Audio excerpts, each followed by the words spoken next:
Hello everyone and welcome back to Best of the Month, where a range of creators get together to discuss what they've enjoyed playing the most in the previous month. Now these don't have to be brand new games, some of them are, but some of them will also be games that we've just got back to the table and have really enjoyed.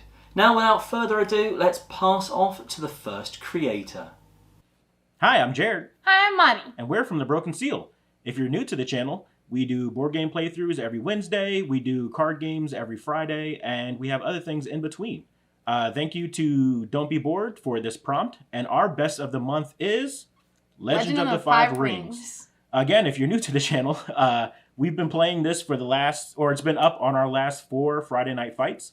It was a game that I had for a while, wanted to play it, and then decided, you know, hey, we have a channel up for it, let's get Madi into it.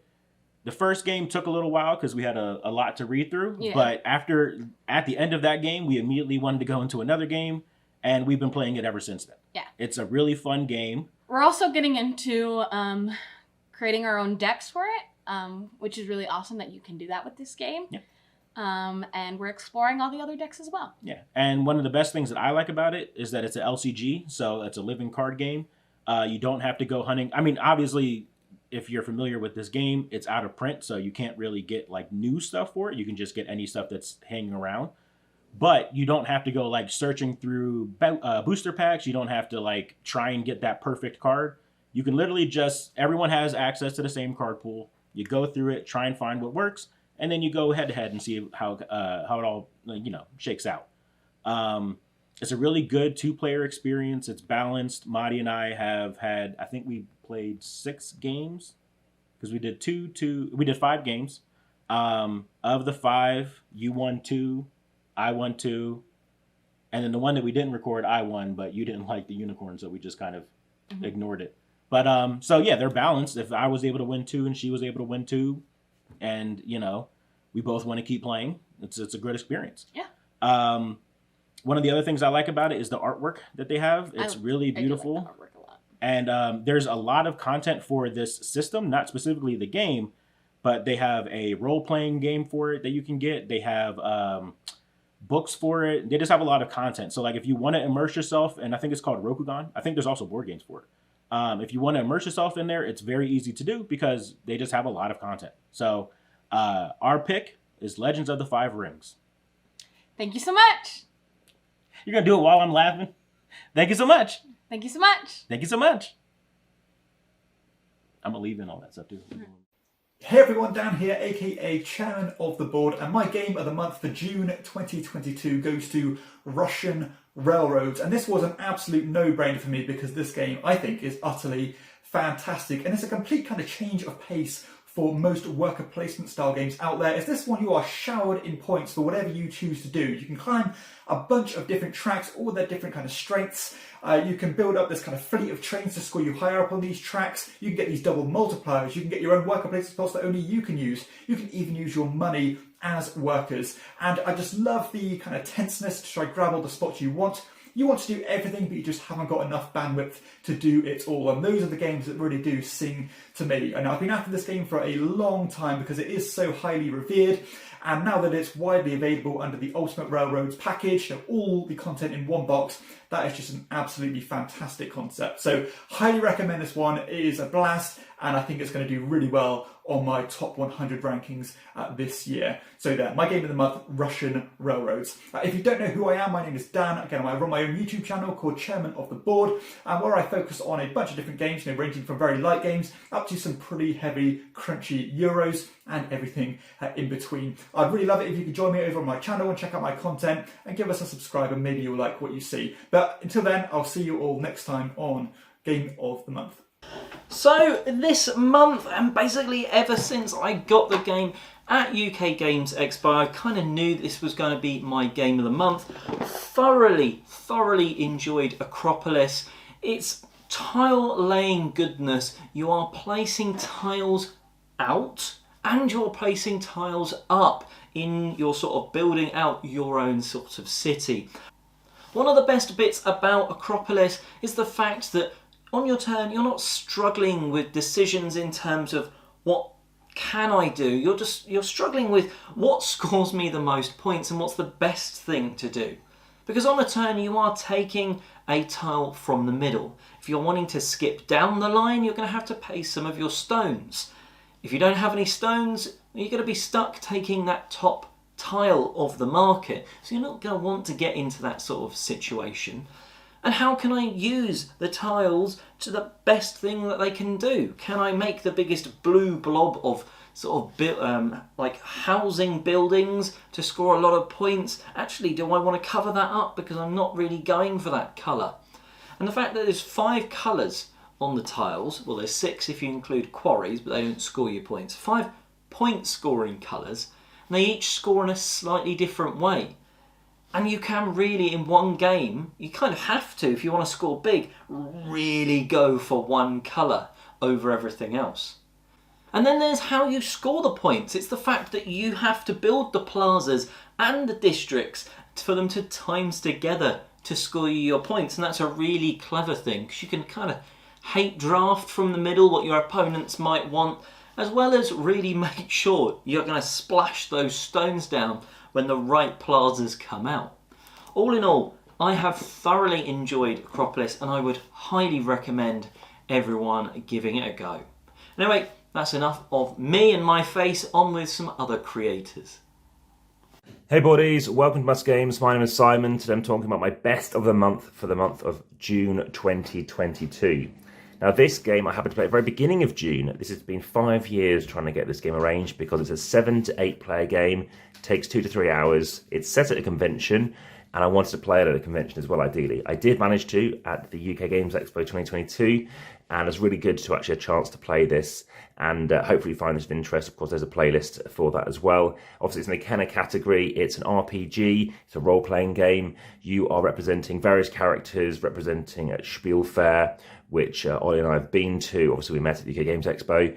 And as you can see, Cosmos is Couscous, and we have Abacus Spiel over here as Calculi Games. Amigo is Colgo, and various other things which you might recognise, which obviously have differed slightly. So, yes, very enjoyed this. Obviously, Rio Grande is now Mississippi. This has finally got around to being played. Very much enjoyed it. Obviously, there's had a separate playing review separately. But I really got into character. I was literally weeping at one point. My character, I had a very fun character to play, very memorable. I had a chance to play it with lots of different groups of people that I knew. I often do know up to 50 different groups at the Games Expos, so I had a chance to combine at least 3 of them to obviously all meet and have a chance to say hello to each other. And yeah, very much enjoyed this Pegasus Spieler Frosted Games output. And obviously I can't reveal too much because obviously it's a one-shot, but you can have a look at the characters and stuff. But yeah, it's highly enjoyable. You're set at this fair. You know, this scandalous spiel, basically, obviously you see there's been a murder, and guess, you know, that well-renowned microblogger from the Tower Bower has been murdered. So yes, we do have very similar names. For example, Z Healy is in here too. So all these famous names have been amended. Even like Inka Brandt is kind of in here, but different. Again, spoiler free, you're not going to see anything. So that's the solution. Various cards in here. Really interesting to play. Obviously, really glad to finally get it played. It's tricky to get hold of. And now this has been one and done. So thanks for watching, and back to the table. Hey everybody, here we are for Best of the Month, back again. And it was an easy pick for the month of June because I got to play one of my favorite games of all time. This one right here, Last Will. And in Last Will, the theme is your rich uncle has died, and he's going to give his fortune to one of the players of this game, right? Look at that, the rich uncle right there. What a sweet old uncle that is, right?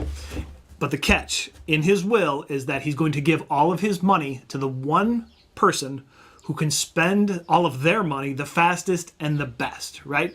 So you have a certain amount of money to spend. Everyone does, and you're trying to get rid of it as quick as possible. So what you're going to do here is there's a turn order track here. So as you place them, there's different options, right? And so the top row is how many cards you get to draw on your turn. Then how many errand boys, which are the workers, how many of those you get. And then how many actions you get. And as you can see, sometimes they're right pretty high, like 4, and sometimes they're like 1. So And then when you're taking your turn, you use those errand boys to do things like manipulate the market, the housing market. You can add like little action spots. You can draw cards. And mostly what you're going to do is you're going to use these errand boys to draft cards to your hand off of this cardboard here. And the reason I like this game so much is not because of like the worker placement, but it's the stories that come out of this game. And I think the best way to show you this is to walk you through an example of what one of my turns looked like the other week when I played this game. So let's go down to the table and I'll show you. All right, so here's what the action board looks like, and I'll walk you through an example turn. First, I got on a carriage ride with my lady friend, and we went to the restaurant where I have a really fancy reservation. Unfortunately, I left her there because on the carriage ride back, she was not with me. But while I was at the restaurant, my old friend threw a wild party, which really trashed my house, depreciated it in value like crazy. And because I know a shady estate agent, I used him and my manipulation of the market to give this house away for nothing. Then, of course, I promptly fired the estate agent. And while I was at the restaurant, my boss really hates it when I go to restaurants instead of going to work as a doctor, and I promptly got fired. And that's it. And that's like one of the many silly type of turns that you can have. Yeah, and that's it. That's Last Will. And I forgot to mention that I'm also always using the Getting Sacked expansion, which uses a different like action selection board because it can mix it up and make it more variable, and it gives you those jobs. So honestly, if you're going to play this game, always use the expansion. All right, everybody. See you next month. Oh, and one other thing you always got to remember in this game is when you go to the theater, get yourself a horse who also likes the opera. I'm Libby and this is Julian and we're Box Meeples. You can find us on YouTube, on Instagram and on Twitter. So June, what are our favourite games we played this month? Well, for me, it's going to be the game called First Rat. I'd never heard of it until I went to the Shut Up and Sit Down podcast recording, and after talking about Dodo, they mentioned this game. And we saw it at the UK Games Expo. Really caught our eye and we thought, well, let's have a game of that. Yeah, I mean, it was described to us as rats have looked at the moon and think that it's all made of cheese. And so they're trying to turn themselves into ratanauts and to go and get the cheese from the moon. I mean, just too cute to just walk past, right? So we had to play a game and see what it was like. We played it with two people we'd never met before. By the time we finished playing that game, everyone around that table got straight up and went and bought a copy. And I'm so pleased we have. Yes, who doesn't need ratanauts in their life? So to play this game, you are controlling a family of rats. Luck is completely removed from this game. Where you can go is largely dependent on where your opposition has been, occupying the spare spaces on the board so you don't have to give your opponents cheese for sharing their space. It's a very tactical game. You can move one rat 5 spaces around the board, or you can move many rats left spaces around the board. But what you do as you move around that board really depends on what playstyle you want to choose. Are you going to build a glorious rocket of multiple parts to get victory points from completing a rocket? Are you going to send all your rats to the top of the track to make them all ratanauts and earn points that way? Perhaps you're going to spend time just doing orbits of your rat burrow, collecting victory points like that, or maybe you're just going to focus on multipliers and maximise your returns from your resources you collect around the board. You can always move forward around the board, but you can't go backwards. That is unless you turn up at the shop and you steal something like a crafty rat and then they get chased back to the beginning. We got home from the expo, we played it 2 players, loved it. We took it to our board game club the next day, played it with 4 again, loved it still, and I can't wait to play First Rat again. Yeah, it's a fun one. I'm looking forward to playing that as well. And yeah, as you say, I think it did work well at different player counts, so that's always good. For me, it was another game that we enjoyed at the UK Games Expo, and one that we got to play with a new friend that we'd met from a Discord channel that we talk about board games with. So that was lovely to meet new gamer friends as well. And it was called an Encyclopedia. So this is a dice placement game. It also has some set collection and lots of other mechanisms going on. And you're playing the role of an aspiring naturalist, and you're going out in the world trying to find the most fascinating creatures that you can to research. In this one, I thought the art was really fitting with that idea of an encyclopedia. It felt like you could turn a page and see these beautiful animals in it.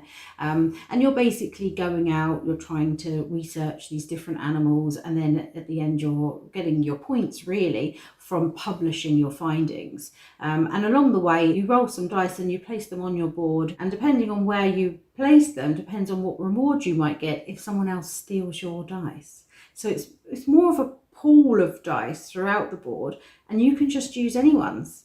So if you haven't rolled what you want, someone else has. And I really liked that element of this. And I rarely, when we played, actually used my own dice, and I was kind of hoping that people would take mine so I'd get the lovely rewards. But I enjoy how you're sort of set collecting for your different animals, and you're trying to, maybe you're thinking about, shall I get them all in the same continent, or shall I get all different types of, say, bears or different types of lizards, so they have lots of things in common. So when you go to do your research, you'd be able to multiply those things and really get the bonuses together for that. And it was quite a little puzzle to work out, and there was lots of little elements of, oh, you'll get this long-term bonus, or you'll get this short-term bonus here. So I thought that it really came together well, and I'd really be interested in playing that one again. Yeah, what was exciting about for me was different people score points at different times. So you can be kind of progressing around the chart, and you might feel, well, everyone's getting ahead of me. But if you've done all the synchronizing of the right things together, you can just drop everything down on the table at the end of the game and earn loads of points, scoot around into the victory. In fact, our friend Jess got the highest score of anyone at the UK Games Expo. But yeah, Encyclopedia is a game you definitely want to keep your eye out for when it's released. Hi, it's Barb MeeplePhD, and my favorite play for June 2022 is a game called Dive. This is a game where you are looking at this stack of beautiful cards. They are transparent and they have pictures of different sea creatures on them.